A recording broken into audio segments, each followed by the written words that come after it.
साथियों, आज राष्ट्रीय परिवर्तन मोर्चा के द्वारा जो परिवर्तन यात्रा चलाई जा रही है,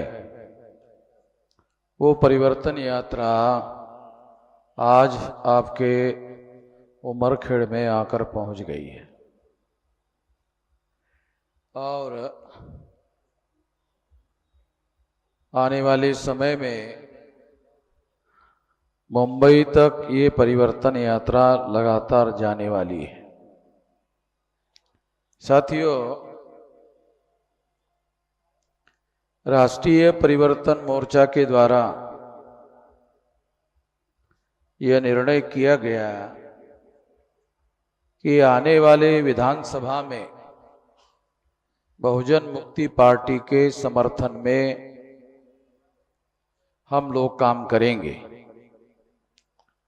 इस विधानसभा में जो चुनाव लड़ने वाले कैंडिडेट है, उनका भी हम लोग समर्थन करेंगे। सारे महाराष्ट्र में समर्थन करेंगे और अलग अलग विधानसभा में भी समर्थन करेंगे। साथियों, इस देश में जब से संविधान लागू हुआ तब से लगातार 50 साल से ज्यादा समय तक कांग्रेस ने राज किया। कांग्रेस की स्थापना चटर्जी, मुखर्जी, बैनर्जी, गोखले, तिलक, आगरकर इन ब्राह्मणों ने की। ब्राह्मणों की संख्या सारे देश भर में 3.5% है। महाराष्ट्र में 1.5-2% से ज्यादा नहीं है। हमारे लोगों को ये डाटा सही तरीके से मालूम नहीं है, इसलिए ये बात मैं आप लोगों को बता रहा हूं। तो ऑल इंडिया में जिन लोगों की संख्या 3.5% है, उन लोगों के द्वारा 50 साल से भी ज्यादा समय तक राज किया गया। आप लोगों ने कभी इसके बारे में नहीं सोचा होगा कि 3.5% वोटों के आधार पर ग्राम पंचायत में पंच नहीं चुनवाया जा सकता, तो ग्राम पंचायत का सरपंच तो बिल्कुल नहीं बनाया जा सकता। ऐसे स्थिति में 3.5% वाले जो लोग हैं, 50 साल से ज्यादा समय तक उन्होंने राज कैसे किया? तो उसका सबसे बड़ा कारण ये है कि SC, ST, OBC के लोगों के इस देश में 74.5% वोट है। माइनॉरिटी के वोट मिलाकर ये 85% से ज्यादा है। मगर हम लोगों ने कभी अपनी लड़ाई लड़ने का काम नहीं किया। दूसरों के पार्टी की लड़ाई हम लड़ते रहे, दूसरे पार्टियों के कैंडिडेट को चुनाव में जितवाते रहे, और जिनको हम लोग जितवाते रहे, उन लोगों ने हमारी समस्याओं को कभी भी संसद में उठाने का, विधानसभा में उठाने का काम नहीं किया। आप लोग सुनकर हैरान हो जाओगे, 131 member parliament schedule caste, schedule tribe के चुनकर जाते हैं। बैकवर्ड क्लासेस के अगर हम लोग गिनती कर ले तो ये संख्या और भी ज्यादा हो जाती है। मगर हमारी लोगों की समस्याएं एजेंडे पर, नेशनल एजेंडे पर कभी भी नहीं आती है। तो क्यों नहीं आती है? क्योंकि हम लोग क्या करते हैं, जिन ब्राह्मणों ने राजनीतिक दल बनाए, हम उन पार्टियों को वोट देते हैं।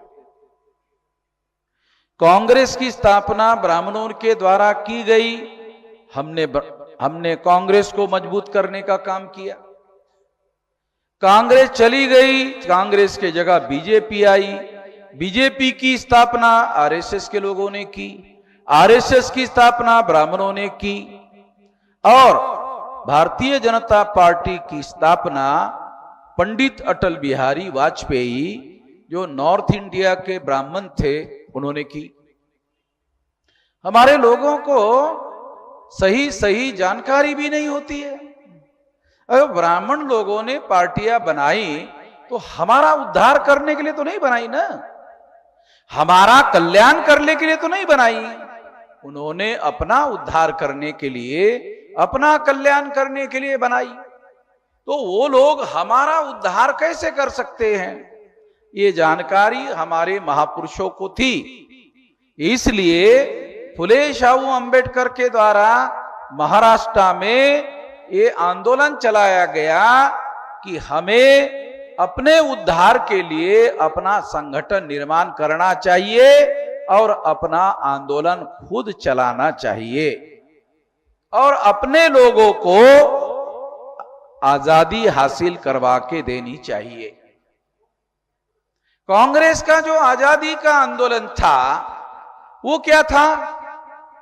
अंग्रेज नाम का विदेशी चला जाए और ब्राह्मण नाम का विदेशी भारत का हुक्मरान हो जाए। ये कांग्रेस के आजादी का आंदोलन था। ये बात बाबा साहब आंबेडकर ने what Gandhi and Congress have done to untouchable नाम की किताब में लिख के रखी, लिखित है।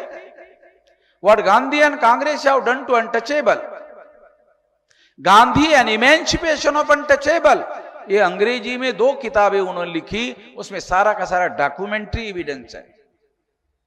ज्योतिराव फुले ने भी शूद्र, अतिशूद्र, शूद्र यानी पिछड़ा वर्ग ओबीसी, अतिशूद्र यानी शेड्यूल कास्ट शेड्यूल ट्राइब, तो जिनकी संख्या तीनों की 74.5% है, इन लोगों के लिए स्वतंत्र आंदोलन चलाया। और जो कुछ भी हमारे लोगों को अधिकार मिले वो फुले शाहू आंबेडकर के आंदोलन के बदौलत मिले। फुले शाहू आंबेडकर के आंदोलन के बदौलत ही बाबा साहब आंबेडकर को संविधान लिखने का मौका मिला। संविधान में बाबा साहब आंबेडकर ने सारे अधिकार हमारे लोगों के लिखे। 2000 साल तक इस देश में हमारे लोगों के एक भी अधिकार लिखा हुआ नहीं था, बल्कि विरोध में लिखा हुआ था। वेद, श्रुति, स्मृति, पुराण, रामायण, महाभारत, गीता, ये सारे वर्ण व्यवस्था के समर्थक ग्रंथ है, जाति व्यवस्था के समर्थक ग्रंथ है, अस्पृश्यता के समर्थक ग्रंथ है, आदिवासियों के सेग्रीगेशन के समर्थक ग्रंथ है, शूद्रत्व ओबीसी के लोगों पर थोपे जाने वाले ग्रंथ है। इसके बारे में हमारे महापुरुषों ने जगाने का काम किया और जो संवैधानिक अधिकार हमारे महापुरुषों के द्वारा संविधान में हम लोगों को मिले, वो अधिकार अमल कैसे लाएंगे? वो अमल में आएंगे कैसे? अगर कांग्रेस के जगह बीजेपी चुनकर आती है, बीजेपी के जगह कांग्रेस चुनकर आती है, तो ये तो ब्राह्मणों की पार्टियां हैं। ब्राह्मणों की पार्टियां संविधान में जो अधिकार हमारे लिखे हुए हैं वो अमल में लाने का काम ब्राह्मण की पार्टी क्यों करेगी? हमारे लोगों को समझ में नहीं आता। हमारे लोगों को यह समझना बहुत जरूरी है कि हमारी पार्टी होनी चाहिए। एससी, एसटी, ओबीसी, माइनॉरिटी 85% लोगों की हमारी अपनी पार्टी होनी चाहिए। हमारा अपना नेता होना चाहिए, हमारा अपना प्रतिनिधित्व होना चाहिए, हमारा अपना उद्देश्य होना चाहिए, हमारा अपना विचार होना चाहिए, विचारधारा होनी चाहिए, हमारा होना चाहिए। ब्राह्मणों की पार्टी होगी, ब्राह्मणों का नेता होगा, ब्राह्मणों की विचारधारा होगी, फिर हमारा कैसे कल्याण होगा? ये तो नहीं हो सकता। इसके बारे में हमारे लोगों को बताया जाना, हमारे लोगों को जागृत किया जाना बहुत ज्यादा जरूरी है। ये हमारे लोगों को जानकारी नहीं है। देश का जो मीडिया है वो ब्राह्मण बनिया मीडिया है। बनिया लोगों के नियंत्रण में अखबार है और ब्राह्मण उसका पत्रकार है, ब्राह्मण उसका संपादक है। अब इतनी बड़ी हमारी परिवर्तन यात्रा निकल रही है, एक लाइन की खबर ब्राह्मणों के पेपरों में छपकर नहीं आई है। अगर उनके किसी पार्टी का नेता अगर उसको टॉयलेट लग गया तो उसकी खबर आती है कि उसको टट्टी लग गई, इसलिए कुछ दिन आराम करेंगे, तो उनकी खबरें आ जाती है। मगर हमारे लोगों की मौलिक समस्याओं को लेकर खबरें नहीं आती है, हमारी लड़ाई को लेकर खबरें नहीं आती है। हम लोग लगातार, हमारे लोगों को लगातार रात दिन ये परिवर्तन यात्रा चलाने में लगे हुए हैं। इतनी ज्यादा ताकत लगाकर हम लोग ये परिवर्तन यात्रा कर रहे हैं, मगर ऐसी कोई खबर नहीं आती है। तो उन लोगों ने आजाद भारत में सारी की सारी व्यवस्था, जो लोकतंत्र के 4 पिलर है, लोकतंत्र के 4 पिलर में क्या है? विधायिका, विधायिका में संसद आता है, विधायिका में विधानसभा आती है, संसद में सांसद चुनकर जाते हैं, लोकसभा के सांसद चुनकर जाते हैं और विधानसभा में विधानसभा सदस्य चुनकर जाते हैं। तो ये विधायिका है जहां कानून बनाया जाता है, कार्यपालिका बनाए हुए कानूनों पर अमल किया जाता है, न्यायपालिका विवाद पर न्यायपालिका फैसले देने का काम करती है, मीडिया लोगों को जगाने का काम करती है। ये लोकतंत्र के 4 पिलर पर ब्राह्मणों का कब्जा है। विधायिका में कांग्रेस जाती है तो बीजेपी आती है, यानी पूरा कब्जा। कार्यपालिका में आईएएस, आईपीएस, आईआरएस 75% से ज्यादा आईएएस, आईपीएस, आईआरएस अधिकारियों का कब्जा है ब्राह्मण लोगों का। न्यायपालिका में 98% जजेस हाईकोर्ट, सुप्रीम कोर्ट के उनके हैं। और मीडिया लगभग सारा का सारा, प्रिंट मीडिया जहां अखबार छपते हैं, इलेक्ट्रॉनिक मीडिया जहां चैनल चलाए जाते हैं, सारा का सारा उनका कब्जा है। आजाद भारत में उन्होंने एक ही काम किया, आजादी हासिल की। आजादी हासिल करने के बाद एक ब्राह्मण को प्रधानमंत्री बनाया, जवाहरलाल नेहरू को प्रधानमंत्री बनाया। उन्होंने सारी व्यवस्था पर कब्जा करवाने का ही काम किया और कोई काम नहीं किया। ये सारा का सारा डाटा अवेलेबल है, सारे आंकड़े अवेलेबल है। अगर ब्राह्मण लोगों के कब्जे में सत्ता रहेगी, वो हमारे लोगों का सत्ता, हमारे लोगों के हक में उपयोग और प्रयोग क्यों करेगा? हमारे लोगों को जगाने का, हमारे लोगों को ताकतवर बनाने का क्यों काम करेगा? अरे जो अधिकार बाबा साहब अंबेडकर ने अंग्रेजों से लड़ झगड़ कर राउंड टेबल कॉन्फ्रेंस में हासिल किए थे, उसके तहत 131 मेंबर पार्लियामेंट चुनकर जाते हैं, उसके लिए भी गांधी जी ने आमरण अनशन किया था और ज्वाइंट इलेक्टेड हमारे लोगों पर थोपा, जिसकी बदौलत आज हमारे एमएलए और एमपी रियल रिप्रेजेंटेटिव चुनकर जाने के बजाय हमारे एमएलए और एमपी दलाल और भड़ुए चुनकर जाते हैं। जितने एससी एसटी के सांसद चुनकर जाते हैं रिजर्व सीट पर, वो बीजेपी और कांग्रेस के द्वारा नॉमिनेट किए जाते हैं। आप लोग सुनकर हैरान हो जाओगे, बीजेपी के 303 खासदार है, उसमें 76 खासदार एससी एसटी के हैं। ये जो रिजर्व सीट है उस पर वो बीजेपी के द्वारा चुनवा कर लाए गए हैं।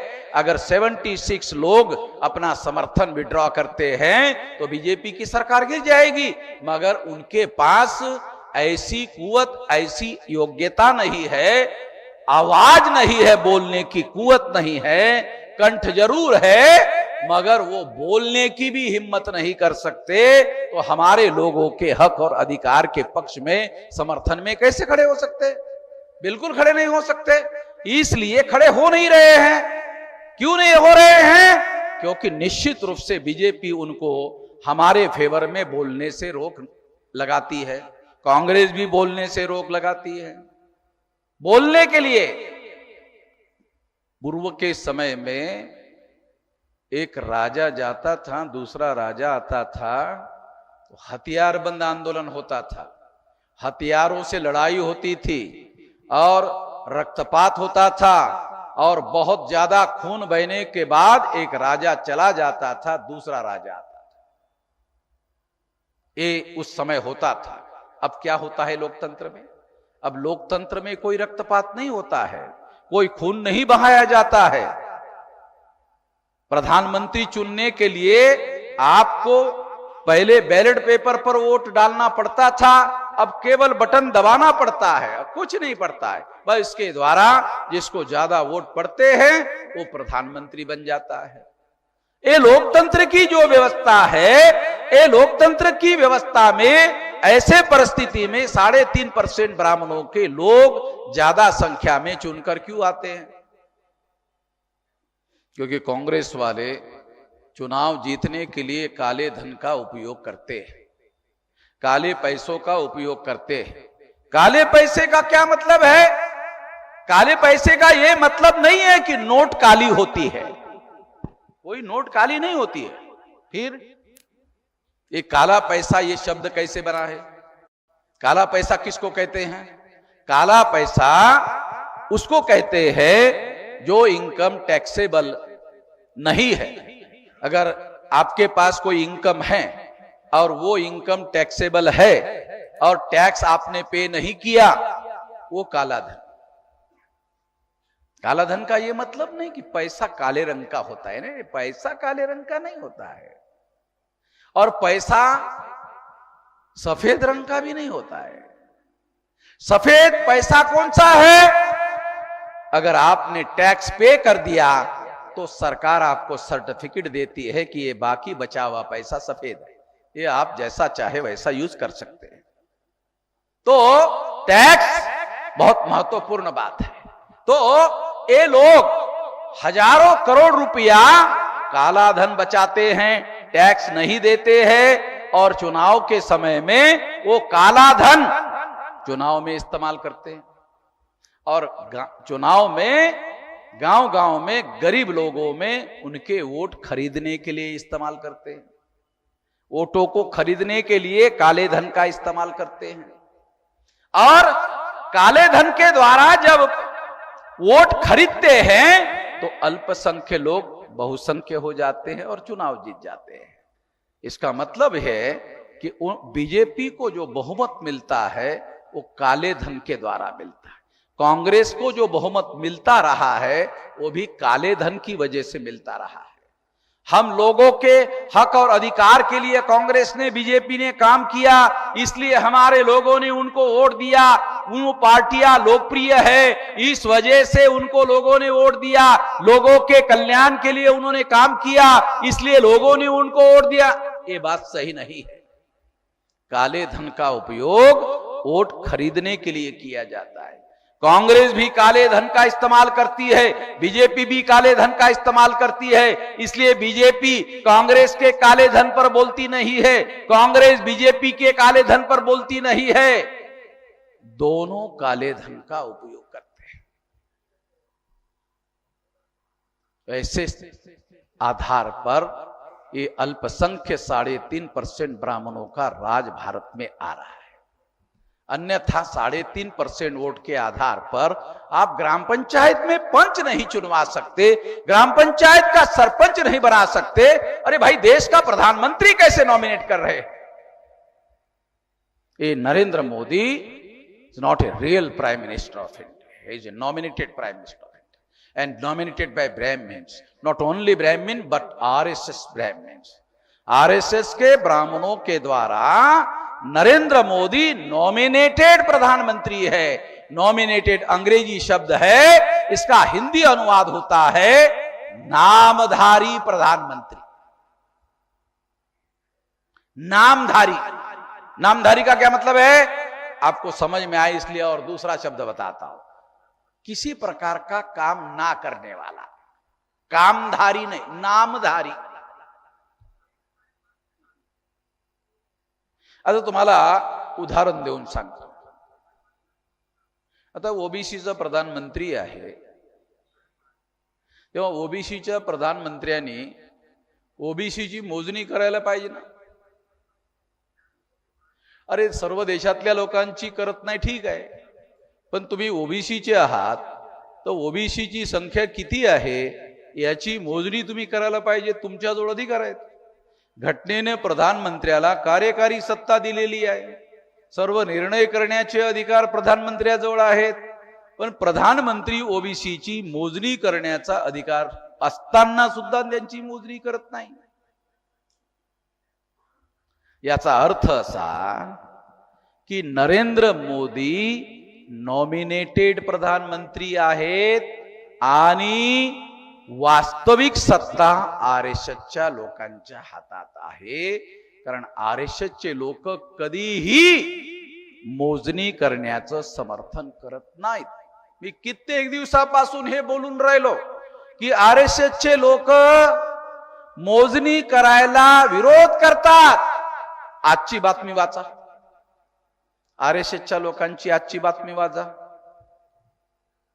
जाती आधारित मोजणी करायला आमचा विरोध नाही, आमचं समर्थन आहे, असं आरएसएसच्या लोकांनी आज बोललेत.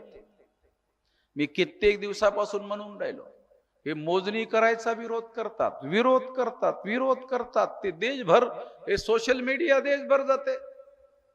त्यांना कळलं अरे ओबीसी आपल्या हातातून चालला जाईल. हे वामन मेश्रामचा मेसेज जाऊन राहिला की आरएसएसचे लोक ओबीसीच्या विरोधामध्ये आहेत, त्याला मोजायला तयार नाहीत. त्यामुळे आरएसएसच्या प्रवक्त्यांनी स्टेटमेंट दिला, आजच्या पेपरामध्ये वाचा, जाती आधारित मोजणी करायला आमचा विरोध नाही, करा. पण म्हटलं, यात पण लावलं, पण जातीच्या आधारावर राजकारण करू नका. म्हणजे तुम्हाला वाटेल ते करा, आम्हाला करू नका. मोजा, पण त्या संख्येचा राजकारणासाठी वापर करू नका. म्हणजे त्यांचं ओरिजिनल मत कायमच आहे. संख्येच्या, हे लोकशाही काय आहे? अरे लोकशाहीमध्ये संख्या महत्वपूर्ण आहे. संख्येच्या प्रमाणामध्ये लोकांना अधिकार मिळाले पाहिजेत. ही या देशामध्ये महत्वपूर्ण लढाई आहे. 3.5% ब्राह्मणांची संख्या आहे, परंतु लोकशाहीच्या सर्व पिलरवर त्यांनी कब्जा केलेला आहे. म्हणून संख्या केवळ सांगण्यासाठीच महत्वपूर्ण नाही, तर लोकसंख्येच्या प्रमाणामध्ये लोकांना अधिकार मिळाले पाहिजेत. हा भारतामध्ये न्यायाचा मुद्दा झालेला आहे, लढाईचा मुद्दा झालेला आहे. यावर आम्ही दीर्घकाळापासून लढाई लढत आहोत आणि ही लढाई आम्ही कधीही थांबवणार नाहीत तोपर्यंत, जोपर्यंत संख्येच्या प्रमाणामध्ये लोकांना अधिकार मिळत नाहीत. शेड्यूल कास्टच्या लोकांना, शेड्यूल ट्राईबच्या लोकांना संख्येच्या प्रमाणामध्ये अधिकार आहेत. नोकरीमध्ये संख्येच्या प्रमाणात अधिकार आहेत. पॉलिटिकल रिझर्वेशन मध्ये शेड्यूल कास्ट, शेड्यूल ट्राईबला 15% आणि 7.5% आमदार खासदारांमध्ये रिझर्वेशन आहे. मग ओबीसींना त्यांच्या संख्येच्या प्रमाणामध्ये रिझर्वेशन का नको? असायला पाहिजे. ते असं म्हणत नाहीत ओबीसीचे लोक की आमची जेवढी संख्या असेल त्यापेक्षा जास्त आम्हाला अधिकार हवेत. ते असं म्हणत नाहीत. आमची जेवढी संख्या आहे तेवढे अधिकार आम्हाला मिळाले पाहिजेत. हे लोकशाही आहे. लोकशाहीमध्ये असं बोलण्याचा, असं मागण्याचा आणि या मुद्द्यावर लढाई लढण्याचा लोकांजवळ अधिकार आहे. त्यामुळे या मुद्द्यावर आम्ही निश्चितपणे लढाई लढणारच आहोत. काही दिवसापूर्वी सुप्रीम कोर्टाने शेड्यूल कास्ट आणि शेड्यूल ट्राईबच्या लोकांसाठी क्रिमी लेअर लावलाय. इंग्रजीमध्ये हा शब्द आहे क्रीमी लेअर. तो कसा बनला? तर तो क्रीम या शब्दावरून बनला. क्रीम कशाला म्हणतात? दूध गरम केल्यानंतर जे वरती साय येते ना त्याला क्रीम म्हणतात. बरोबर? ज्याला ह्यांनी दूधच दिलं नाही आम्हाला, साय कुठून मिळणार? आमच्या लोकांना दूधच दिलं नाही तर साय कुठून मिळणार? आणि काही लोकांना दूध मिळते ते पाणी टाकून साय काढून मिळते, त्यामुळे त्याच्यामध्ये त्याला काही मिळत नाही. त्यामुळे आमच्या लोकांना क्रीमच खायला मिळालं नाही तर आमच्या जवळ क्रीमी लेअर आहे. कुठल्या जरा लेअर म्हणजे परत. तेव्हा अनुसूचित जाती जनजातीच्या लोकांना सुप्रीम कोर्टानं हे जी क्रीमी लेअर लागू केलेलं आहे या संबंधामध्ये भारत सरकारच्या लोकांचा कुठलाही ऑथेंटिकेट डाटा उपलब्ध नाही. अशा प्रकारचं कुठलाही रिपोर्ट भारत सरकारने रिसर्च करून बनवला असा डाटा अवेलेबल नाही. सुप्रीम कोर्टाने जजमेंट देताना कुठल्या डाटाचा वापर केला अजूनही सुप्रीम कोर्टानं सांगितलं नाही. म्हणजे सुप्रीम कोर्टामध्ये बसणारे जे जज आहेत त्यांना वाटते म्हणून त्यांनी निर्णय देऊन टाकला, कारण ऑथेंटिकेटेड डाटा भारत सरकारजवळ उपलब्ध नाही. भारत सरकारने तो सुप्रीम कोर्टाला दिलेला नाही. सुप्रीम कोर्टाच्या जजेसनी कुठलाही ऑथेंटिकेट डाटा वापरला त्या आधारावर त्यांनी निर्णय दिला असाही कुठला संदर्भ सुप्रीम कोर्टाच्या जजमेंट मध्ये उपलब्ध नाही. तेव्हा जजेसला जे वाटलं ते त्यांनी जजमेंट मध्ये लिहून टाकले. याला मनमानीपणा पण म्हणतात. म्हणजे तुम्ही जज आहात, जज आहात म्हणजे खुदा नाही आहात ना. जज आहात तुम्ही, जज म्हणजे खुदा नाही, पण तुम्ही खुदा असण्यासारखा व्यवहार करत आहात. हे बरोबर नाही आहे. यासाठी संपूर्ण देशामध्ये या विरोधामध्ये आंदोलन होत आहे. मधल्या काळात भारत बंद झाला. म्हणजे याचा अर्थ असा की सुप्रीम कोर्टाने हा निर्णय मोठ्या प्रमाणामध्ये चुकीचा निर्णय दिला असं म्हणता येऊ शकते. तेव्हा या क्रीमी लेअरच्या संबंधामध्ये जज काय म्हणतात? ज्यांना फायदा झाला आणि ज्यांना फायदा नाही झाला असणाऱ्या लोकांना फायदा मिळाला पाहिजे. त्यांना सुद्धा सामाजिक न्याय मिळाला पाहिजे. ऐकायला किती बरं वाटते. काय सुप्रीम कोर्टाचे जज आहे तो, हे अल्लाह तालापेक्षा चांगलं विचार बोलतात असं तर खुदाही बोलत नाही. मग आमच्या लोकांना ऐकायला फार बरं वाटलं, चांगलं आहे. पण तो व्यवहारात मुद्दा समजावून सांगतो की जर ज्या लोकांना पूर्वी त्यांना पण रिझर्वेशन होतं, दुसऱ्यांना पण रिझर्वेशन होतं, दुसऱ्यांना मिळालं. का मिळालं? तर तुम्ही मेरिट लावलं, त्यांच्याजवळ मेरिट होतं म्हणून त्यांना मिळालं. आणि तुम्ही लोकांनी, सरकार तुमचं आहे, इम्प्लिमेंटेशन तुम्ही करता, कायदा तुम्ही बनवला, मेरिटचा कायदा तुम्ही बनवला आणि तुमच्याच कायद्यामुळे काही जातीच्या लोकांना नाही मिळालं. हे तुमचाच कायदा आहे. मग ज्या लोकांना तुमच्या कायद्यामुळे कालपर्यंत मिळालं नाही त्यांना देण्यात यावं असा सुप्रीम कोर्ट म्हणते. मग कालपर्यंत त्यांच्याजवळ मेरिट नव्हतं, मग आता तुमच्या जजमेंटमुळे मेरिट निर्माण होणार आहे का? नाही, जजमेंटमुळे मेरिट निर्माण होणार नाहीये, कारण मेरिट तर परीक्षा देऊन मिळवावं लागतंय. मग तुम्ही जजमेंट दिले त्या लोकांना बेनिफिट देण्यात यावा, परंतु ज्यांच्याजवळ मेरिट नाही त्यांना देण्यात यावा असं तर काही जजमेंट नाहीये. सुप्रीम कोर्टाने असं पण म्हटलं नाही की त्यांच्यासाठी अतिरिक्त रिलॅक्सेशन देण्यात यावं, असं पण काही म्हटलं नाही. म्हणजे याचा अर्थ काय, जर त्यांच्यामध्ये मेरिट मिळाला नाही तर त्या जागा 3 वर्ष खाली ठेवा. 1 वर्ष, 2 वर्ष, 3 वर्ष खाली ठेवा आणि 4थ्या वर्षी त्या जागा ओपन करा. आणि त्या जागा जर ओपन केल्या तर ओपनच्या वर्गाच्या लोकांना त्या जागेवरच्या नोकऱ्या त्यांना मिळवता येतात. याचा अर्थ ब्राह्मण आणि तत्सम उच्च जातीच्या लोकांसाठी ह्या नोकऱ्या ओपन करण्यासाठी सुप्रीम कोर्टाने हा न्यायाच्या नावावर निर्णय दिला, पण तो त्यांच्या फेवर मध्ये आहे.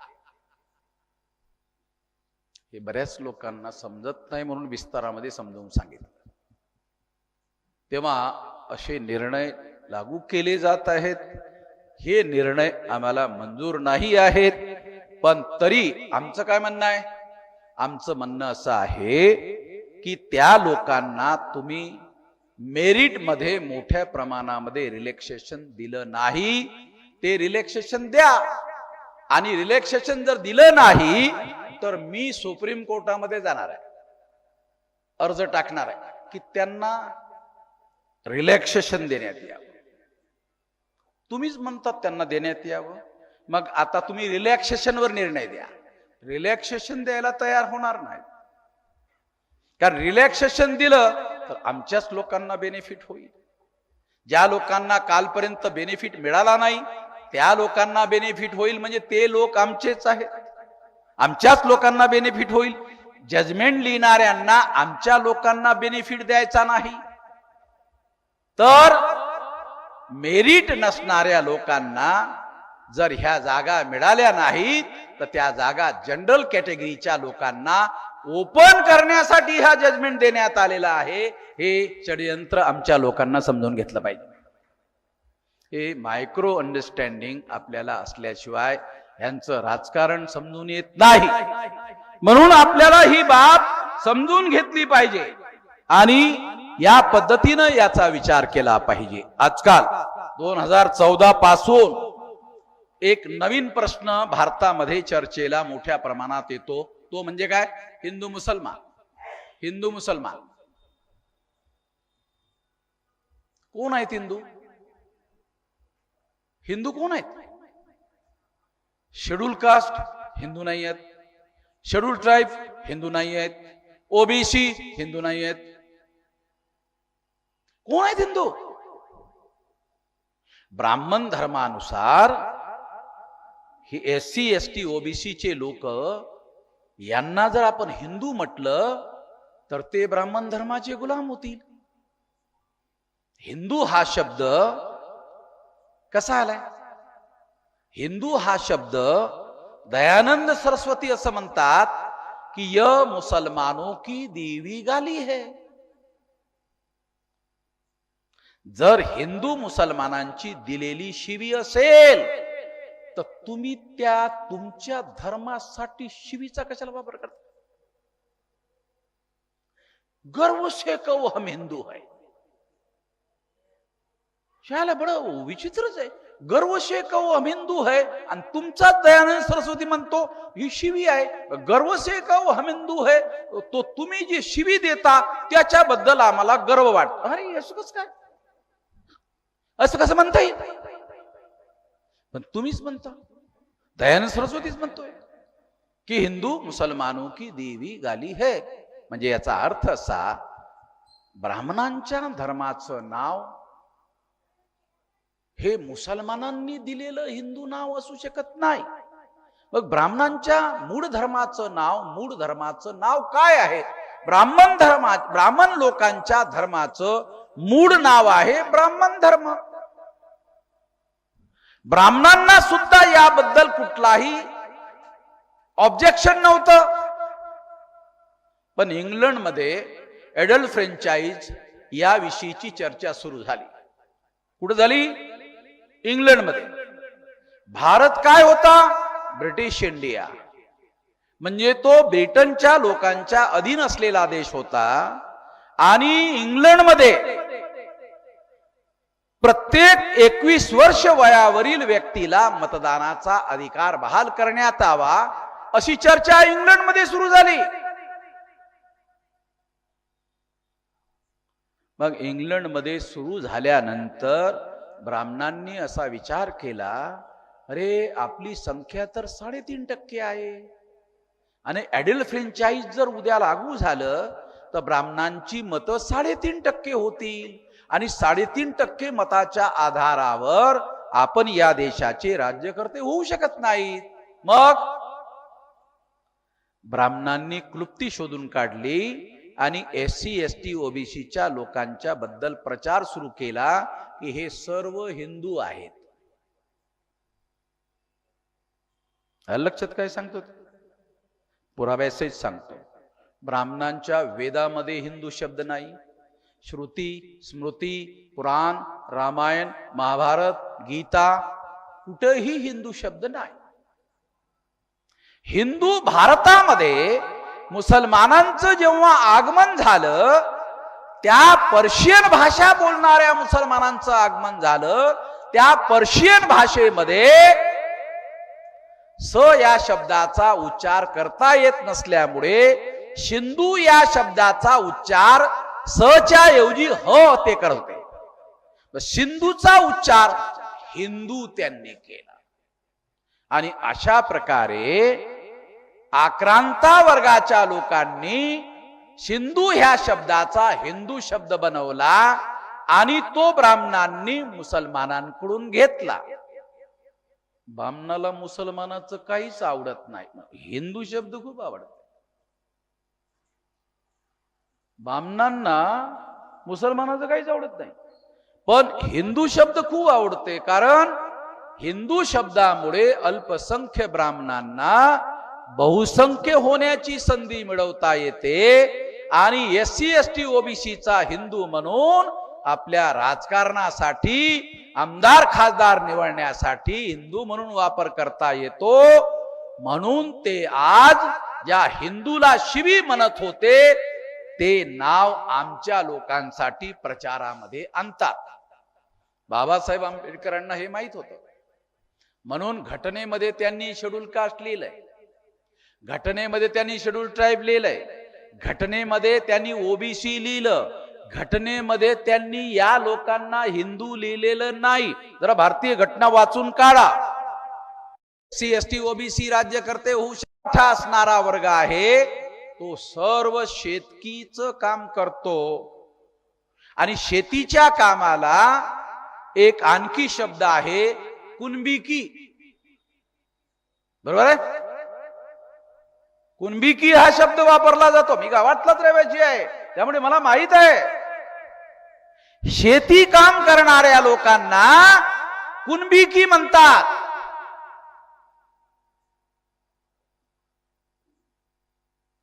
तेव्हा मराठा मूळतः कुणबी आहे.